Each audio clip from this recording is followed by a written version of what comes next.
Assalamualaikum warahmatullahi wabarakatuh. Selamat datang di channel Kisah, tempat Anda bisa mendapatkan informasi dan inspirasi seputar kisah dan sejarah.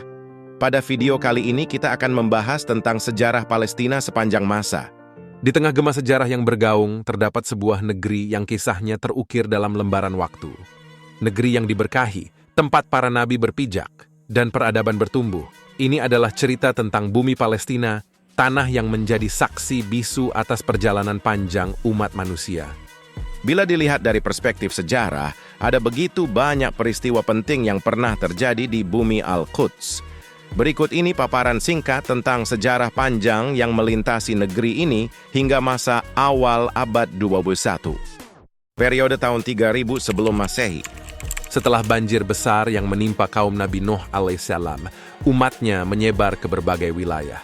Bangsa Kanaan adalah yang pertama mendiami bumi Palestina, membawa serta tradisi dan budaya yang kaya.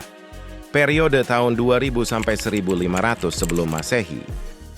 Istri Nabi Ibrahim alaihissalam, Siti Hajar, melahirkan anak yang diberi nama Ismail. Istri Nabi Ibrahim lainnya, Siti Sarah, melahirkan anak, yakni Ishak. Putra yang pertama itu menurunkan bangsa Arab, sedangkan yang kemudian menurunkan Nabi Yakub alaihissalam, sosok yang bergelar Israel. Nabi Yakub mempunyai 12 orang anak, salah satunya ialah Yusuf alaihissalam, yang kemudian menjadi bendaharawan negara Mesir. Ketika musim paceklik, Yakub AS dan 11 putranya meninggalkan Palestina dan bermigrasi ke Mesir. Periode 1550 sampai 1200 sebelum Masehi. Politik di Mesir berubah. Bangsa Israel dianggap sebagai masalah bagi negara Mesir. Raja setempat yang bergelar Firaun menjadikan mereka sebagai budak. Periode 1200 sampai 1100 sebelum Masehi. Nabi Musa memimpin bangsa Israel, Bani Israel, meninggalkan Mesir, mengembara di Gurun Sinai menuju tanah yang dijanjikan. Janji itu tunai asalkan mereka sendiri yang konsisten taat kepada Allah Subhanahu wa Ta'ala. Saat Bani Israel diperintah oleh Allah untuk memasuki tanah Filistin, mereka justru membangkang. Periode 1000 sampai 922 sebelum Masehi. Secara mengejutkan, Bani Israel dapat mengalahkan Goliath, Jalut, dari Filistin.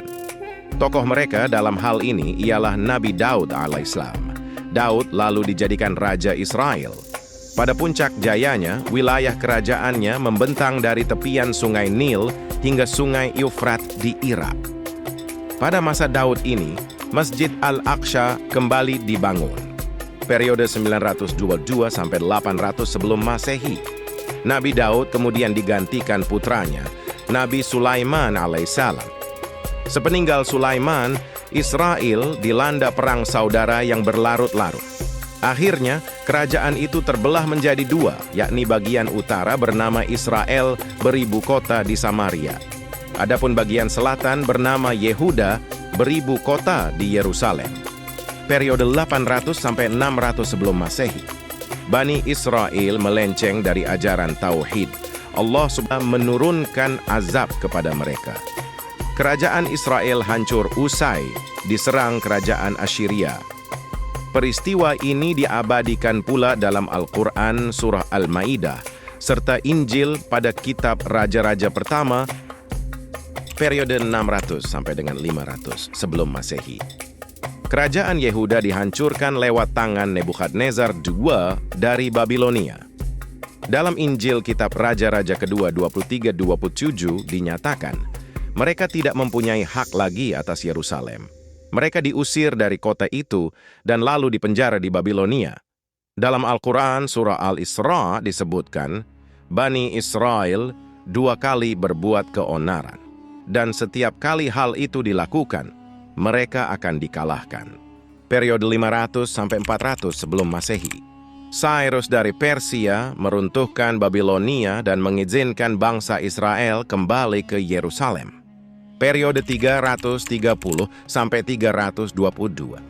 Israel diduduki Alexander Agung dari Masedonia, Yunani.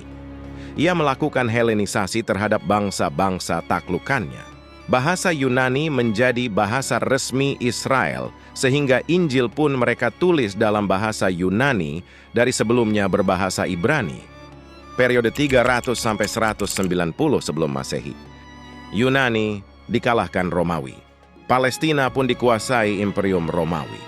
Periode 1 sampai 33 Masehi. Nabi Isa alaihissalam aktif berdakwah. Sejumlah tokoh Yahudi berkonspirasi dan memfitnah sang nabi sebagai penghasut yang membahayakan kuasa Romawi. Di tahun 621 Masehi, Nabi Muhammad SAW melakukan perjalanan Isra dan Mi'raj dari Masjidil Haram ke Masjid Al-Aqsa, kemudian dilanjutkan ke Sidratul Muntaha.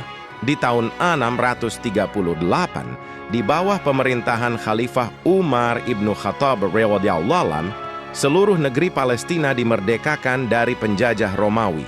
Seterusnya, seluruh penduduk Palestina, Muslim maupun non-Muslim, hidup aman di bawah pemerintahan Khalifah. Kebebasan beragama dijamin sepenuhnya.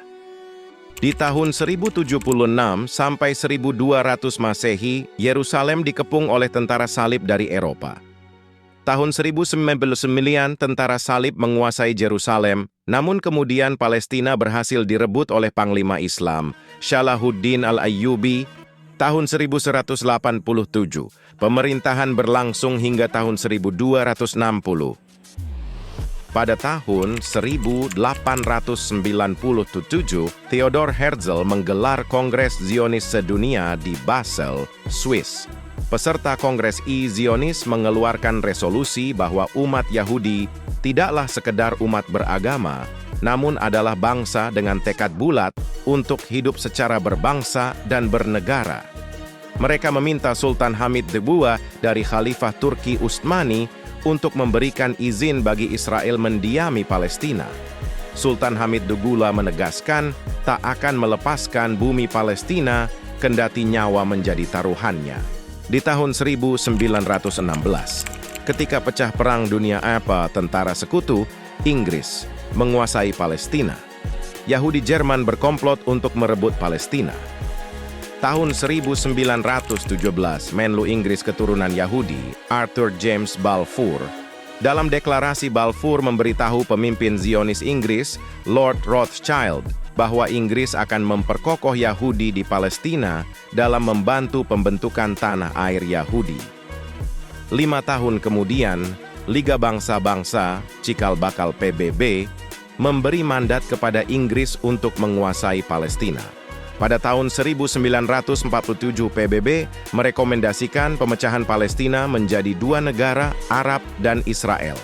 Dan tahun 1956 Israel dibantu Inggris dan Prancis menyerang Sinai untuk menguasai terusan Suez.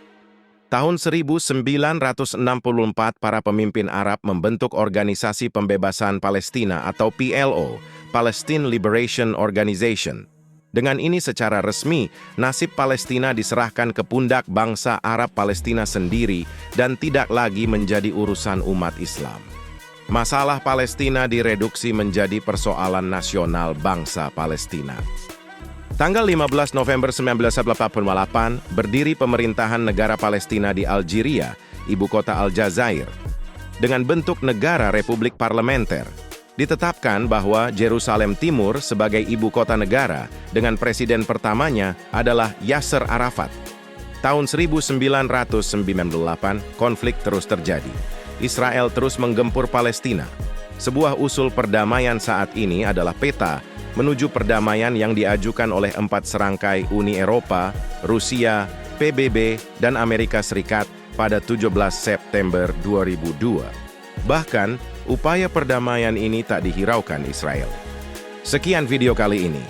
Jangan lupa untuk like, komen, share, dan subscribe channel kami. Terima kasih telah menonton.